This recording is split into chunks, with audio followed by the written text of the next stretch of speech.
All right, so you want to build your own chat GPT? Well, today we're pulling back the curtain and giving you the ultimate blueprint. Let's get into it. Have you ever been using one of these AI tools and just stopped and thought, how in the world does this actually work? And, hey, could I build something like this? It's a natural question. The tech behind these things feels kind of like magic. And look, it is a huge, huge undertaking. But here's the thing. It's not magic. It's engineering. And like any massive engineering project, you can break it down into a clear, understandable blueprint, which is exactly what we're going to do right now. Okay, so first, we're going to look at the hard way. I mean, the really hard way. Building a model completely from the ground up. Think of this as the Mount Everest of AI development. If you're going to climb that mountain, it really comes down to 5 core components. You need the actual model, the brains of the operation, then the data to teach it, the supercomputers to do the training, a way to chop up language so the computer understands it, and finally, a system to serve up the answers. So, at the very heart of all this is the large language model, the LLM. You've heard the term. This is the brain. It's just a giant neural network that's been shown a mind-boggling amount of text, so it learns all the patterns, the grammar, the facts, basically the rhythm of human language.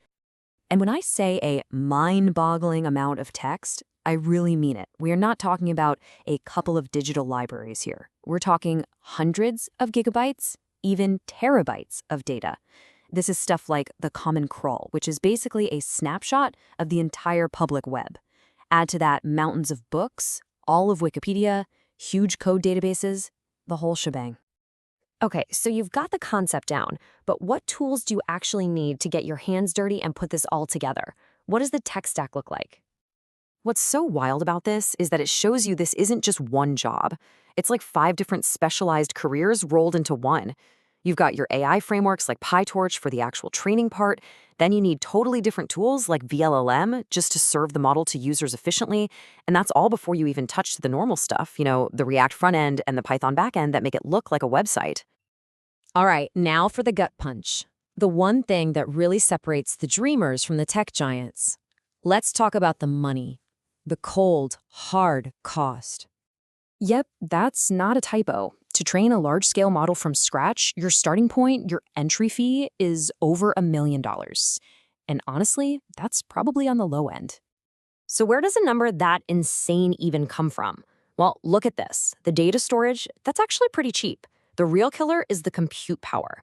A GPU training cluster, a room full of specialized computers with chips like the NVIDIA A100s, that alone can run you over $1 million just for the hardware. We haven't even talked about the electricity bill or paying the people to run it. I love this analogy because it just hits the nail on the head. Building your own model from scratch is like saying, I need a car, and then deciding to start by mining the iron ore from a ground to forge your own engine block. It's a lot. That sounds pretty daunting, right? I mean, basically impossible for almost everyone.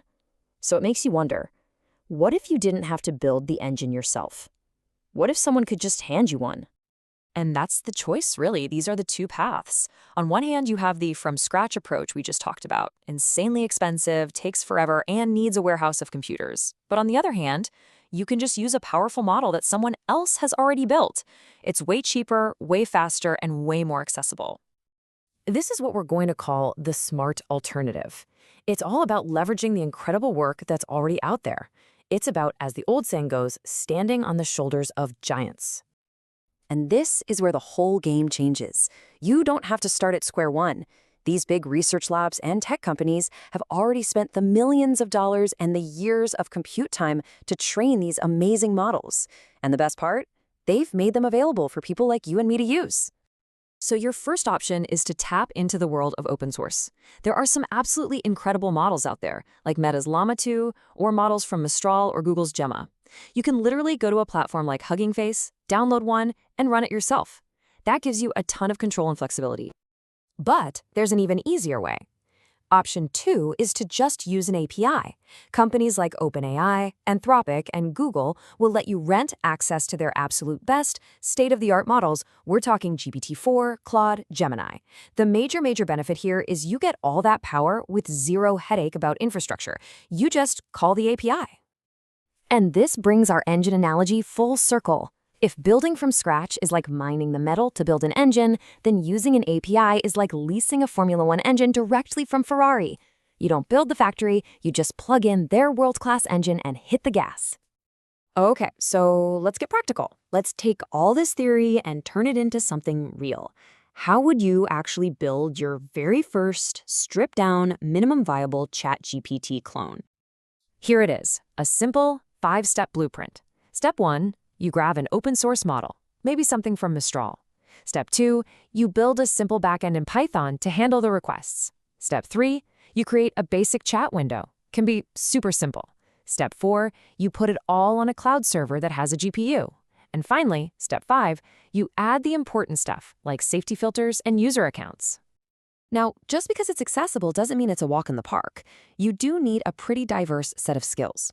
You gotta understand a bit about AI, be a solid Python programmer, know your way around web development, and be comfortable with cloud tools and security basics. It's a full stack challenge, for sure. But here's the most exciting part, the real takeaway from all of this. Because of these incredible open source models and powerful APIs, the barrier to entry for building world-class AI applications is lower right now than it has ever been in human history. This kind of power isn't just for a few billion-dollar labs anymore. It's accessible. It's in your hands. So now that you have the blueprint, the real question is, what are you going to build?